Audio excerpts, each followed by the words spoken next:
For those of you who do not know the relationship that Keisha and I share, when she had no name and existed only as a lump of being in Karen's womb, that's where my story begins.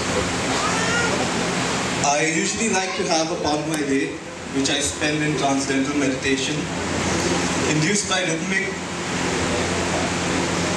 beats of music and dance motion.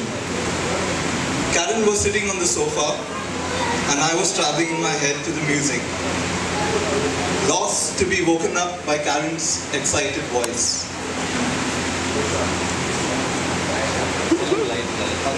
Yeah, we'll go behind. The reason for excitement was a lump in her stomach, moving and floating. Was it to the rhythm of the music? Was it to the vibrations that I was emitting? I do not know. I was amazed. It was like an embossment moving around in a rhythm. Then Karen said, "Touch, Clyde."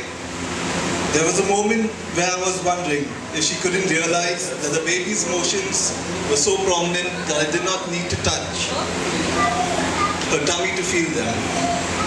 But as I reached out to touch, before I could connect my hand to her stomach, a tiny hand pushed from the tense surface, just like a hand pushing out from the underside of a bedsheet, to reach out and touch mine. The connection that induced an exchange of energies never experienced till date got me stunned.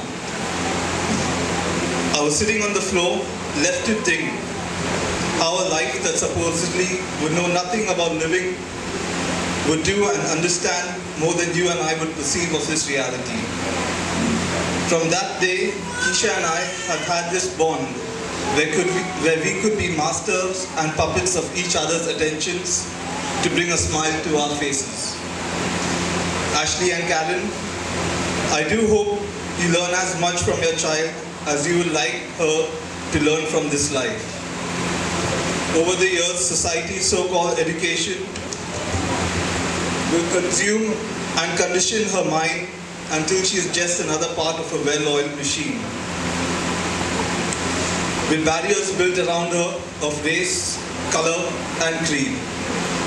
I do hope before that happens, she can open up a new door to cosmic consciousness for all of us, just how she touched me. Each one of us has a power within ourselves, no matter how young or old, to spread joy in each other's lives. It's the choices we make that make us what we are and what we do. Hope Keisha too keeps learning and growing, not in terms of education or monetary aspects, but in terms of understanding the joys of being born as a human. Cheers.